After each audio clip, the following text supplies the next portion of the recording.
menurun, ketimpangan antara penduduk kaya dan miskin justru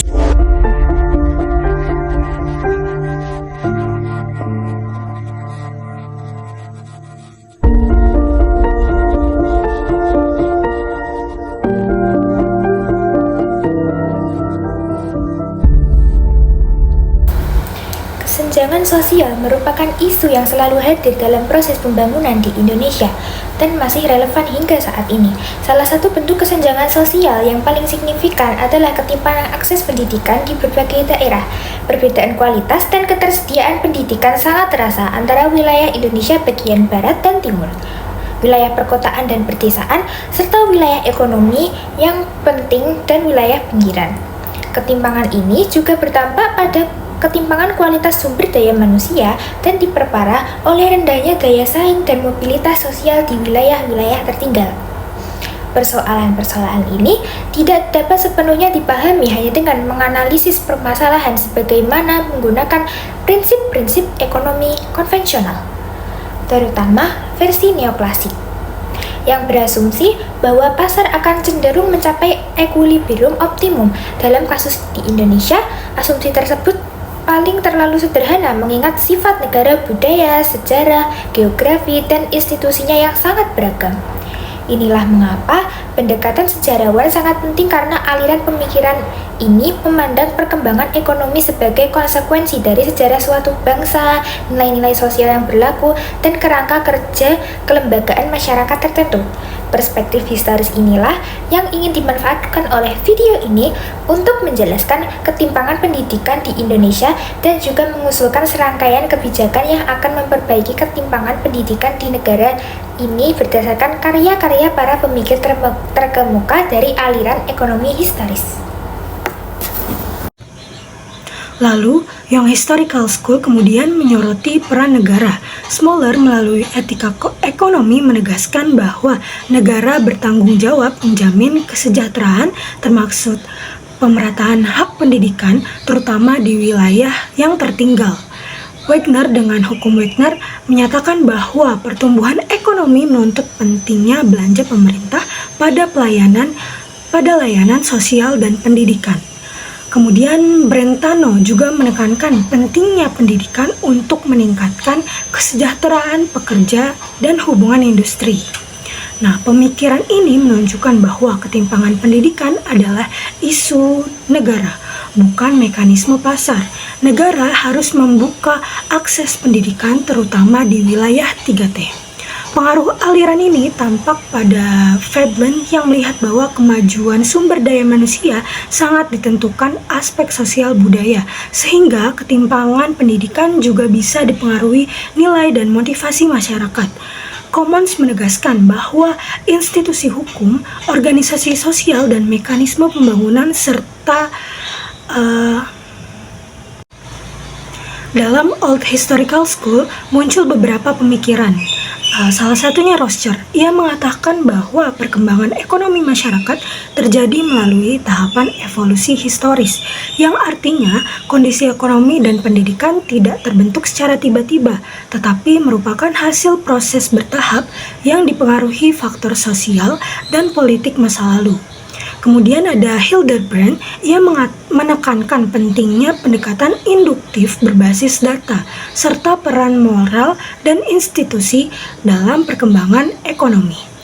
Dan ada Keynes, ia menolak adanya hukum ekonomi universal karena ekonomi selalu berada dalam tatanan budaya, etika, dan struktur sosial tertentu.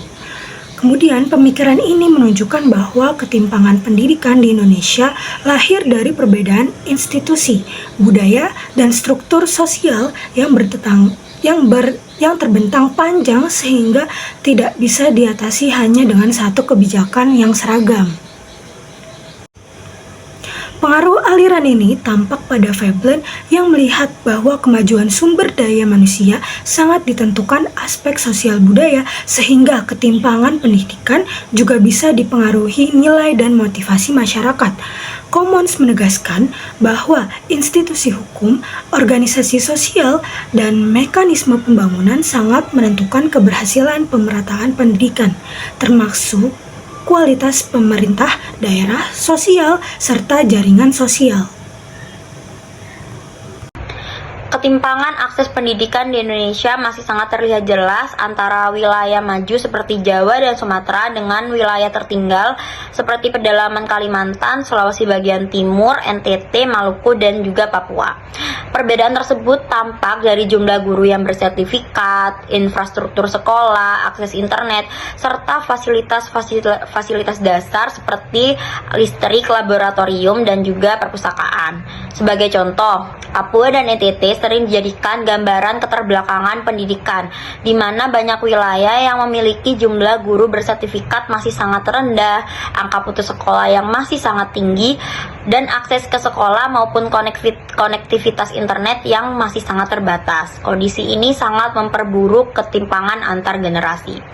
Ada 3 penjelasan utama dari sudut pandang ekonomi historis. Yang pertama ada Old Historical School yang memandang bahwa ketimpangan sebagai warisan sejarah sejak masa kolonial yang hanya membangun sekolah di Jawa, ditambah faktor geografis, budaya, dan lembaga lokal yang berbeda-beda.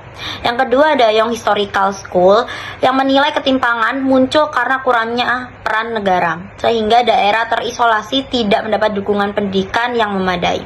Ketiga dan terakhir ada perspektif pengaruh sejarah akhir dari Veblen dan Cummins menekankan peran budaya, warisan, kebiasaan, dan kelemahan lembaga lokal yang membuat beberapa daerah sulit menyediakan pendidikan yang berkualitas. Dengan demikian, ketimpangan di Indonesia merupakan hasil dari warisan sejarah, keterbatasan intervensi negara, serta keberagaman sosial budaya. Oleh karena itu, kebijakan pendidikan harus disesuaikan dengan kondisi unik masing-masing daerah. Terima kasih. Rekomendasi kebijakan dari perspektif ekonomi historis. Dari analisis ini, kami dapat memberikan beberapa rekomendasi kebijakan. Yang pertama, peran negara perlu diperkuat sebagaimana yang disarankan oleh Schlomer dan Wegner. Pemerintah pusat perlu meningkatkan dan memprioritaskan belanja pendidikan bagi daerah-daerah yang kurang beruntung, memberikan insentif kepada guru yang bersedia mengajar di daerah terpencil, dan memastikan adanya inisiatif pendidikan gratis yang lebih efektif di daerah-daerah berpenghasilan rendah. Kedua, kualitas lembaga lokal juga perlu ditingkatkan sebagaimana dicatat oleh Cummins.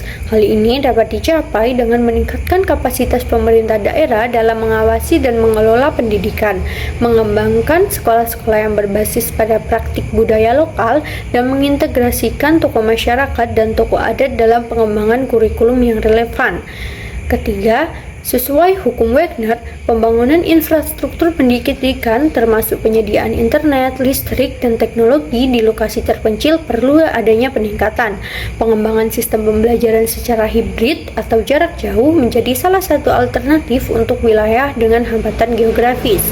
Keempat, dengan mengacu pada Veblen terkait evolusi budaya, pemerintah bisa dan perlu melakukan program budaya literasi dan kampanye sosial untuk mengedukasi dan meningkatkan kesadaran masyarakat tentang nilai pendidikan. Ini menjadi program yang sangat penting bagi masyarakat yang tradisi agrarisnya masih kuat dan melihat pendidikan formal sebagai investasi yang tidak penting.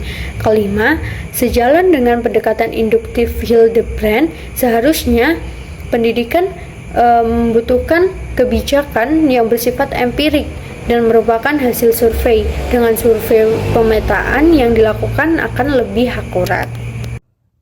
Jadi, kesimpulannya, ketimpangan pendidikan di Indonesia tidak dapat dilepaskan dari 3 faktor, yaitu faktor historis, faktor sosial, dan juga faktor kelembagaan di setiap daerah yang berbeda. Karena setiap wilayah di Indonesia memiliki sejarah dan juga struktur sosial yang berbeda. Maka dari itu, kebijakan pendidikan tidak dapat diterapkan secara seragam. Menurut beberapa pemikiran tokoh dalam pendekatan ekonomi historis menyebutkan bahwa pemerataan pendidikan memerlukan peran negara yang kuat, dukungan institusi lokal, serta pendekatan yang sensitif terhadap kondisi budaya, karena mekanisme pasar saja tidak cukup untuk mencapai pemerataan tersebut. Dengan memperkuat peran negara, membangun infrastruktur pendidikan yang lebih memadai, memperkuat institusi lokal, serta menerapkan pendekatan yang sesuai dengan karakteristik masing-masing wilayah, diharapkan pemerataan pendidikan terutama bagi masyarakat yang secara geografis paling terpinggirkan dapat lebih mudah untuk dicapai.